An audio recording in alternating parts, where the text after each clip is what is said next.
Kemudian muncul Microsoft Word.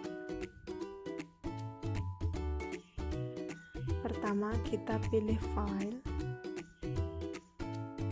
kemudian pilih Option, selanjutnya pilih Proofing. Pada Proofing terdapat kolom-kolom tersebut.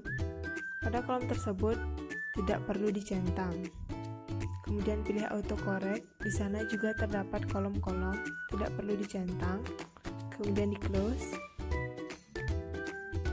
Setelah itu kita nyalakan dulu keyman-nya. Ketik keyman, kemudian pilih. Untuk memastikan keyman hidup atau belum, kita pilih pada pojok kanan bawah. Pada huruf K, pilih Bali Simbar Dwijendra. Setelah itu, kita akan melakukan proses pengetikan.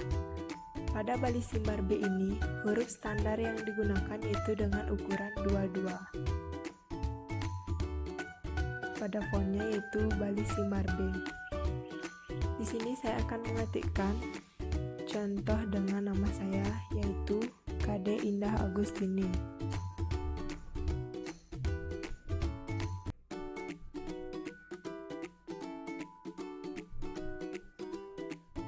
Nah, setelah selesai diketik, seperti itulah penulisan pada Bali Simbar B ini.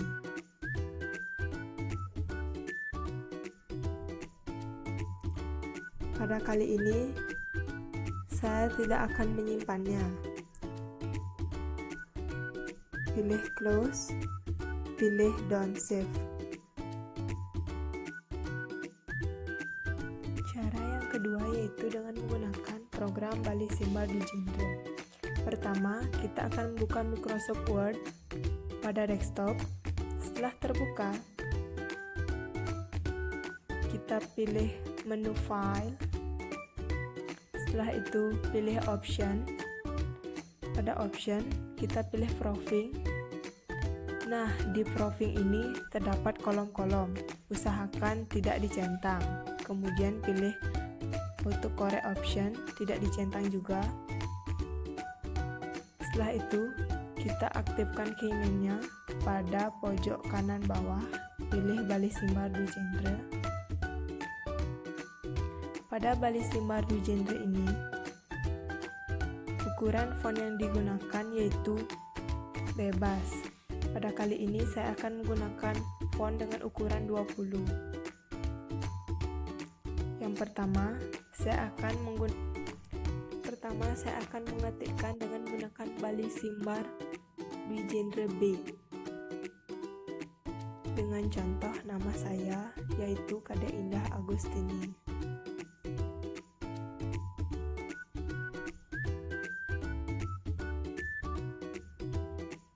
Setelah selesai, kita lanjutkan yang kedua, yaitu menggunakan font Bali Simbar Jedar STD.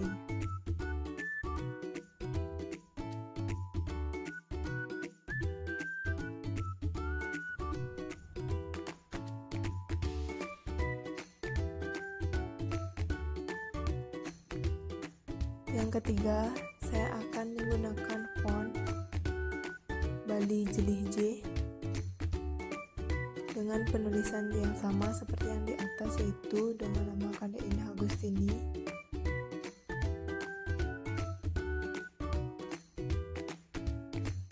Yang keempat, saya akan mencoba dengan font Bali Jelih STD dengan contoh penulisan yang sama seperti di atas.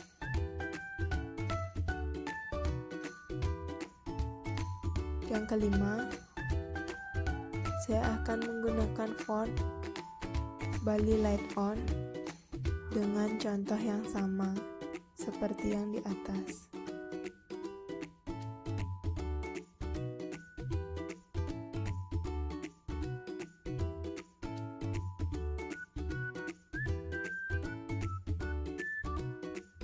Dan yang terakhir, saya akan menggunakan font Bali Simbar Dwi Jendra.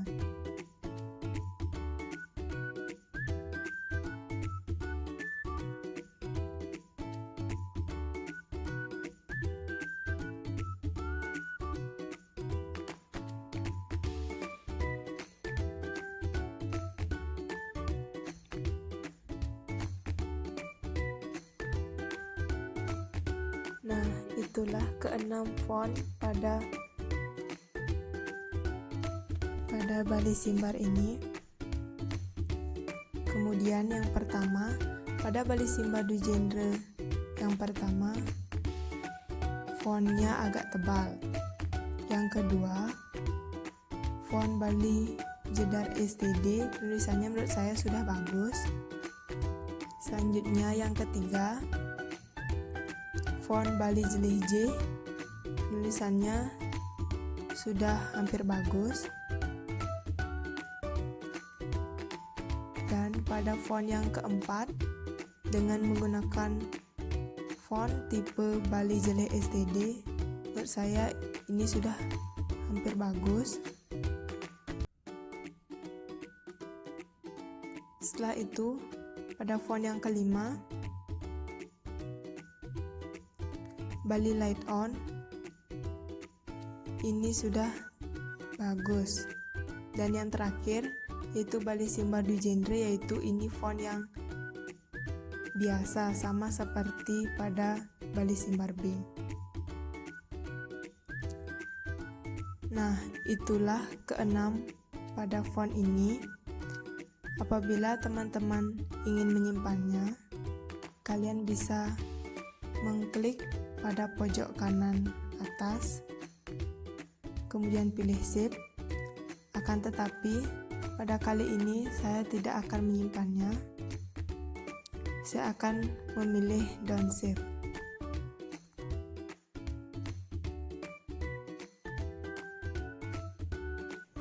Pada kali ini di sini saya akan mencoba mereview dua program, yaitu program Bali Simbar B dan Bali Simbar Dwi Jendra. Yang pertama, saya akan mencoba mereview pada Bali Simbar B. Setelah saya melakukan pengetikan pada laptop saya dengan menggunakan Bali Simbar B, saya menemukan beberapa kelemahan dan kelebihan setelah menggunakannya. Yang pertama, pada kelemahannya, di sana pada font yang digunakan Bali Simbar B ini standarnya hanya menggunakan font 22, tidak boleh lebih. Yang kedua, pada Bali Simbar B ini bukan menggunakan Word biasa, akan tetapi kita harus mendownload template yang namanya template Bali Simbar B. Kelebihan yang bisa saya ambil terhadap program pengetikan Bali Simbar B ini yaitu pada proses pengetikannya sama dengan menggunakan Bali Simbar Dwi Jendra. Mengapa saya mengatakan itu kelebihan? Karena sebelum saya mengetahui Bali Simbar B ini, saya sudah mempelajarinya di Bali Simbar Dwijendra. Program pengetikan yang kedua yaitu dinamakan program Bali Simbar Dwijendra. Pada program Bali Simbar Dwijendra ini saya menemukan beberapa kelebihan, yaitu yang pertama yaitu pada Bali Simbar Dwijendra ini bebas menggunakan Word tanpa mendownload kembali template seperti pada Bali Simbar B. Yang kedua, font yang disediakan pada Bali Simbar Dwijendra ini yaitu yang pertama terdapat font Bali Simbar Dwijendra, yang kedua menggunakan Bali Simbar B, yang ketiga Bali Simbar Jelih STT, yang keempat Bali Simbar Jelih C, yang kelima Bali Simbar Jedar STT, yang keenam Bali Simbar Light On. Kelebihan yang ketiga yaitu pada Bali Simbar Dwijendra ini ukuran font yang digunakan tidak dibatasi. Kita bebas menggunakan ukuran font berapapun. Beda halnya dengan pada Bali Simbar B yang ukuran fontnya standar hanya menggunakan 22. Selanjutnya, kelemahan yang saya temukan pada Bali Simbar Dwijendra ini sebenarnya sama-sama memiliki kelemahan antara Bali Simbar B dan Bali Simbar Dwijendra, yaitu kita harus menggunakan rumus dengan aksara-aksara tertentu, misalnya pada aksara akara, ikara, ukara, maupun ekara. Kita harus menggunakan rumus-rumus yang sudah ditentukan pada Bali Simbar Dwijendra itu. Selain itu, terdapat juga rumus seperti pada menggunakan taleng, misalnya dengan kata kadek. Pada kata kadek itu harus menggunakan taleng. Ketika kita menggunakan kata kadek itu, kita perlu menggunakan taleng yang dengan menggunakan rumus Ctrl plus E. Baik, itulah hasil video review saya setelah menggunakan program pengetikan Bali Simbar B dan Bali Simbar Dwijendra. Semoga bermanfaat, dan apabila ada kata-kata yang salah di kala pembuatan video review ini, saya mohon